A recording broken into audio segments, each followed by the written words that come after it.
Hey everybody, and welcome to another episode of Tacoma Cyclist. I am the Tacoma Cyclist, and with me virtually this time, in one of these yellow jerseys, is the Boogeyman. So I thought today I would explore what it takes to actually race in the A races. So I've done a 16 lap crit race in the A pack here, and this is really because of the fact I've gotten a lot of feedback saying that because my overall power was like 4.1 or 4.2 in a B race, that obviously I was clearly sandbagging should be in the A's. I do race a lot of A races. Here's one of them. So let's take a look at this real quick. Now, bear in mind, okay, so take a look at the numbers on the right here. If you're in the orange, that means you're above 8 watts per kilogram, and you can see there's some folks that are pushing out 10 plus watts per kilogram. I also want to point out real quick on the right-hand side here, there is a straight-up cheater, what's his name? G Kretsu.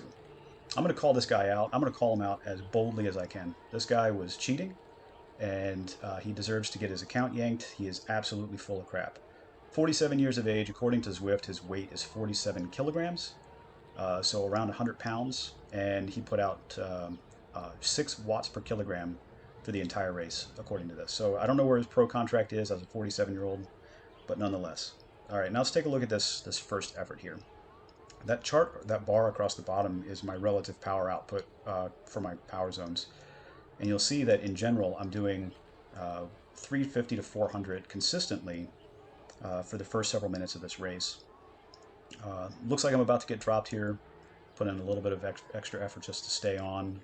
This is a double draft race. Double draft means that while you're in the draft, you're getting a lot more benefit. As soon as you're out of that draft, you are really having to struggle to stay on. So I definitely wanted to stay with the pack here as much as I possibly could and put out quite a bit of effort. Now in the B races and the C races, what you'll tend to find is, that first 30 seconds is really, really hot. You'll have people go off the gates at 8 to 10 watts per kilogram, and then they'll settle into a groove that's maybe just above threshold for the next few minutes, and then it'll start to settle down a little bit more. Definitely not the case here. Or their thresholds are just much higher than mine, which is very likely. This race starts hot and it stays hot. And even some of the strong riders that I know that are just absolute beasts got popped out of this race. Take a look at that G Kretsu again. His power numbers are constantly 6 to 7 or even 10 to 15 watts per kilogram on a regular basis. But again, when you supposedly only weigh like 45 kilograms, it's pretty easy to have that kind of power. Which kind of brings another point here. Okay, so this is an A race and this is a fast race. I will say that out of the 23 starters there were, only like 14 or 15 of them finished. I didn't film the whole video. I've only filmed the first few minutes because after the second lap I actually got dropped. But out of the majority of the riders here, only one or two of them, one of them was clearly cheating, one of them was questionable, and then a couple of them were DQ'd because they didn't wear heart rate monitors. But in every race, regardless, A, B, C, or D, occasionally you're going to have cheaters, and it sucks. It ruins the game. I'm going to have a whole video dedicated to that, to cheating on Zwift, why people do it, how they do it, and all that kind of fun stuff. Later, that's not the purpose of this video. But you'll notice that in these A races, these guys they're not messing around. There's a lot of talk about, well, if you're putting out 4.2 watts per kilogram in a B race, you're sandbagging, you need to move up to the A's. That's not true. If you're sitting at 4.2, and that's really your max effort for this entire time, you belong in the B's. You're doing a good thing in the B's by really kind of pushing yourself, overexerting, and going beyond that 4.2 watts per kilogram. You really run the risk of potentially even injuring yourself. Muscular injuries are beyond. If you're sitting on that edge and you're like, gosh, maybe I am sandbagging, go ahead, try an A race, try a bunch of A races. Don't injure yourself, don't push yourself beyond your capabilities. Do push yourself, but there's a not so fine line about pushing yourself and then pushing yourself too hard. I will tell you, if you try to actually stay with these and you've only got a 4.2 watt per kilogram FTP, you're going to get dropped and frustrated really, really easily. So bear that in mind. Now, my FTP varies, of course, as does everybody's. My total power, my ability to ride on the trainer varies. If I've spent a lot of time on a trainer, I'm better at holding power. If I've spent very little time on a trainer, like I have up to this point, I'm less good at riding on a trainer in a race. But as your power varies, as your ability varies, pick the race that's best for you. Also bear in mind that your weight your strength, the time of the year, all of those things have influence. And there's really very few pro contracts being given out to people on Zwift. So do whatever's best for you. Again, if you're not winning a bunch of the B races, or if you're not winning any of them, you don't necessarily need to feel like you've been sandbagging. Maybe you need to work on strategy, and the B races are a good place to do it. You're not working on strategy in a race like this where you're barely holding on. And that's what I'm doing. I'm barely holding on. I'm doing a 300-watt plus effort for um, somebody my weight, and I'm about 65 kilograms when I'm heavy. It's October, so there's lots of free candy. I'm heavy right now, but I'll dip down to 61, 60 kilograms and still keep the same power. I can tell you, I have a hard time holding with these A's. If you can do it, awesome. If you want to push yourself, you just want to maybe get a little bit of humility injected back into you, race these A's. All right, now you can see what's happening here. I'm doing, again, 5+ watts per kilogram, and the pack is just pulling away. They're using the feathers. That feather sure is helping a whole lot, but maybe it's a little early. The feather will die out before they crest that final hill there. But still, these guys are just monsters. And the funny thing is if you look at the people in the front there, I'm not doing much less, if any less, than they are. It's just about that pack positioning and where you end up being.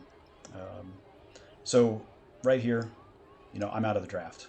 Unfortunately, so is the boogeyman. He's right in front of me. Um, this guy somehow manages to launch past us, even though he was only doing 5 watts per kilogram and boogeyman was doing 7. He somehow goes past us. Gotta love those Zwift algorithms. But once you're out of that draft, especially on a double draft, you're just done.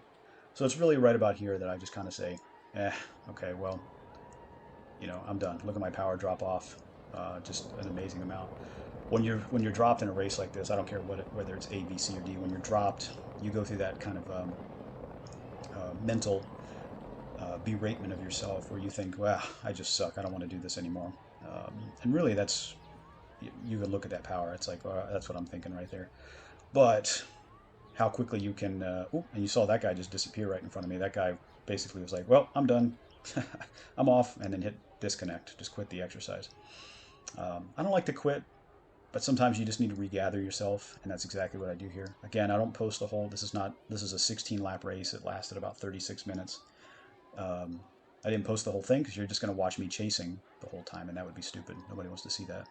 I did wind up chasing back down a couple folks that got ahead, um, closed that gap down, and didn't come in last, which is great. You can see out of the 23 people that started, only 14 people remain right now. Um, so that's kind of frustrating. A lot of people, as soon as they're off the back, they're like, done, and they punch out and they leave. Uh, you know, Looking at this list here again, and there's that G. Kretsu guy going back into the orange. Um, there was one, maybe two guys that were cheating.